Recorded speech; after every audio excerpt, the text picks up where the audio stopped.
Hello, good evening students. In today morning class, we have solved one problem and other two problems. One problem, it is very important on the design of winding, what theory we have discussed in previous class. So as per same steps, how we have to utilize in solving the problem. So one problem is on design of lap winding.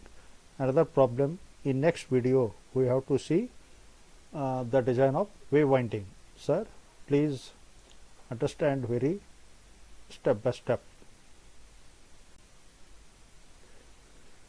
Determine the diameter and length of armature core for a 55 kilowatt 110 volts 1000 rpm 4 pole shunt generator, assuming specific electric loading and specific magnetic loading of 26,000 ampere conductors per meter and 0.5 Webers per meter square respectively. The pole arc should be 70% of pole pitch and length of the core is about 1.1 times of pole arc. Allow the 10 ampere for field current and assume a voltage drop, that is armature voltage drop of 4 volts. Specify the windings used and also determine the suitable values of number of armature conductors and the number of slots. In examination, whatever depth they will ask, you can go up to that point. So it is complete design of armature side. So sometimes they may ask main dimensions, selection of poles and type of winding. You stop there as per the requirement. Sir, all of you write down the data with symbolic manner. As usual practice, what is the given? P is given, output 55 kilowatt, N is given 1000 rpm, number of poles 4 pole, terminal voltage and shunt generator AC is given 26,000, B average 0.5 is given and field current is given. Field current is 10 ampere and armature voltage drop IA into RA, that should be equal to 4 volts.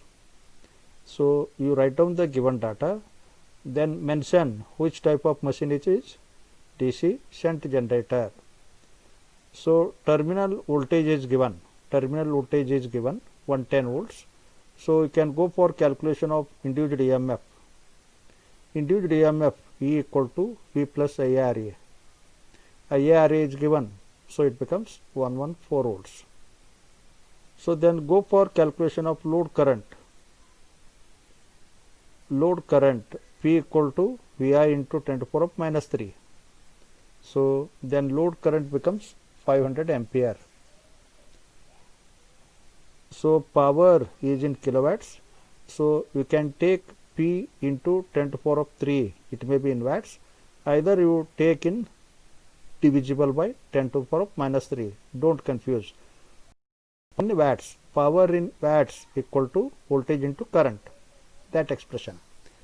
So once we are knowing the I, then it is possible to calculation of armature current. Armature current equal to load current plus field current. Field current is given, it becomes 510 ampere. So the power developed in the armature as per the knowing of induced EMF, so E into IA into 10 to the power of minus 3 kilowatts. So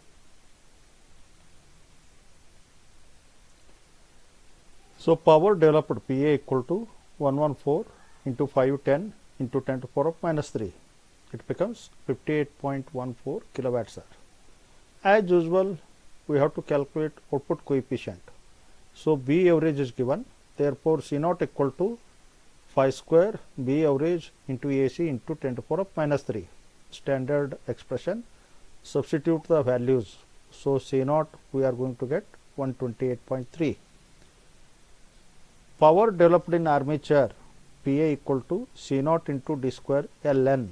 From this above expression, calculate D square L. D square L equal to Pa divided by C naught into N, where N is given in RPM, convert into RPS. Directly it is converted, 1000 divided by 60. So d square L equal to 0.0272 meter cube. Call the equation number 1. So given that, sir, L equal to 1.1 times of B and B is equal to 0.7 times of pole pitch. So finally we are going to get L equal to 1.1 times of B, that is B equal to 0.7 times of pole pitch. So finally it becomes 1.1 into 0.7 into pole pitch. You substitute all the values, only unknown factor is D. So L equal to 0.6048 times of D. Equation 2 we are going to get. Substituting this L value from equation 2, L equal to 0.6048 times of D in equation 1. So we are going to get the expression D cube equal to, finally D equal to cube root of that value. So D equal to we are going to get as 0.356 meters. Then by using equation 2, substitute this D value, finally we are going to get another main dimension, L should be equal to 0.215 meter, that is diameter of armature 0.356 meters, length of armature main dimensions 0.215 meter. This is as usual problem, but next the problem goes as per our earlier discussion, design of windings. So now we are knowing the armature current Ia equal to 510 ampere. Then I have to go for calculation of current per parallel path. Current per parallel path general equal to Ia armature current divided by number of parallel paths. Getting the idea? Current per parallel path generally equal to armature current divided by number of parallel paths. Then we will check which one is suitable. For example, if I select wave winding, number of parallel paths are 2. Therefore, armature current divided by 2. So finally, I am going to get as 255 ampere. Then we go for lap winding. If I am going to apply lap winding, so in lap winding, what is the condition of number of parallel paths? Number of parallel paths A equal to number of poles. So that should be equal to 4. Then 510 divided by 4. I am going to get 127.5 ampere. Then from available these two datas, in the wave winding current per parallel path is greater than the upper limit of 200 amperes. Hence, wave winding is not suitable. Then automatically in lap winding, the current per parallel path is less than upper limit of 200 ampere. Hence, final selection is lap winding. Therefore, lap winding is preferred. Then continuation of process. Specific magnetic loading B average equal to P pi divided by pi dl. It is the same in that of induction motor. Therefore, calculate the flux per pole. Flux per pole equal to B average into pi dl divided by P. You substitute all the values directly, then flux per pole I am going to get as 0.03 Webers. For lap winding, the induced EMF E equal to phi Zn divided by 60, because in general expression E equal to phi Zn divided by 60 into P by A. P by A, that number of parallel paths A equal to P. P will going to cancel. Getting the idea? So this is for lap winding only. Or you remember general E equal to phi Zn divided by 60 into P by A. A equal to P. Remember general. So this is simplified expression for lap winding. Then you substitute all the values. It is possible to get armature conductors. Z equal to 228 sir. Then design of armature slots. So we are already knowing the armature slot pitch lies between in the range of 25 mm to 35 mm. So by using the above expression, so that is slot pitch, generally slot pitch equal to pi d by total slots. Therefore total number of slots S equal to pi d by slot pitch. YSA is armature slot pitch.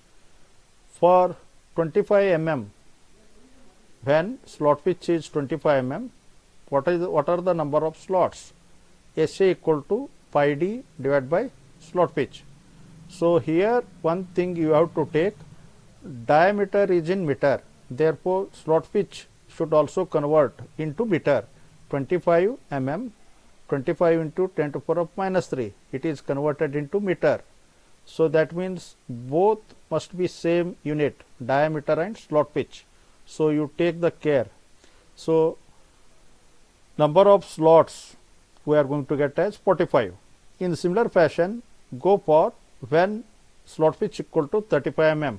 So here it is typed as 25, you take 35 in division, divided factor to 35 into 10 to the power of minus 3. Pi d remains same. So finally I am going to get as 32 slots.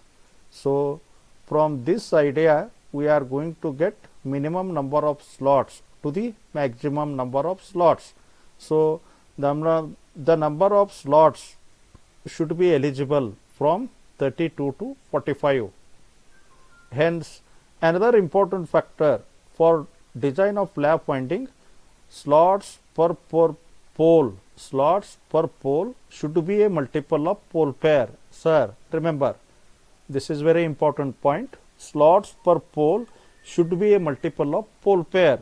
So before proceeding we have to calculate pole pair. Pole pair equal to number of poles divided by 2. Number of poles are 4 divided by 2. Hence this machine has 2 pole pair. Hence the number of slots should be an even integer. Hence the allowable choice of slots all even numbers, 32, 34, 36, 38, 40, 42 and 44. This is the second intelligent step. Third step is to reduce the flux pulsations. To reduce the flux pulsations, slot per pole should be an integer plus or minus half. In standard calculations, integer should be taken as 9. So let the slots per pole equal to integer. Integer should be taken as 9. 9 plus or minus half. So one you take plus value, one you take minus value. So it becomes plus 9.5 minus 8.5. Again I have to choose 9.5 slots per pole.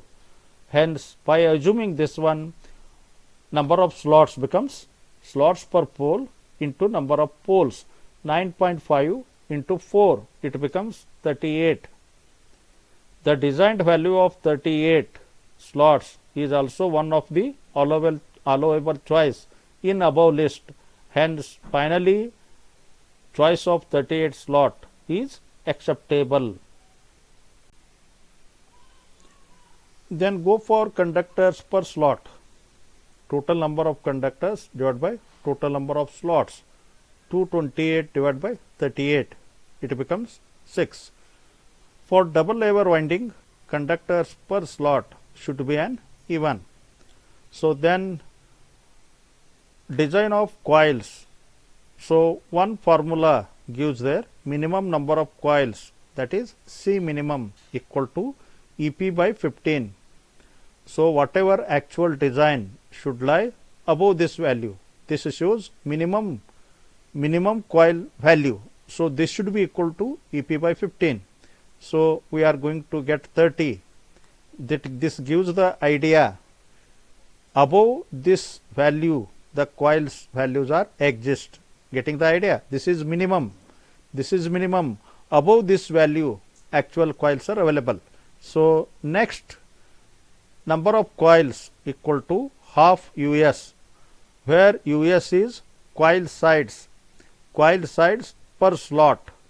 U, SA, it is slots of armature. Again I have to go for different types of coil sides per slot. U value equal to 2.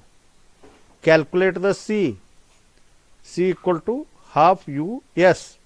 U is 2, SA is 38, so I am going to get 38. Similarly, for when U equal to 4, C equal to half into 4 into 38. Again we are going to get 76. Choose the number of coils such that, again one more condition is there, conductors per slot should be divisible by coil sides per slot. Hence conductors per slot is 6, coil sides per slot is 2, hence 6 is divisible by 2, hence our design is perfect. Hence the best choice for number of coils is 38. Hence the final values are number of slots 38, number of coils 38, conductors per slot 6. After designing all final values, go for total armature conductors. Check that armature conductors in earlier calculations we are having 228. In earlier calculation Z, very early we calculated. So after finalizing these value, once again go for calculation of total armature conductors. That should be equal to designed number of slots, designed conductors per slot, 38 into 6. So finally I am going to get 228. Hence earlier designed conductors, after finalizing these values, conductor remains same. Hence our design is perfect. After that, total number of turns per coil. Number of turns per coil, number of turns T equal to Z by 2. Total turns. C is total number of coils, that means Z by 2 C. So finally I am going to get this value as 3. Try to understand. This is more lengthy problem. This much lengthy problem is not going to ask in examination, but how much they may ask. Selection of poles I have seen, type of winding selection I have seen. If they are interested armature side, then you go for only one problem you work out, sir. All of you, very interesting problems are there. In next we have to see one problem on wave winding. Thank you to one and all.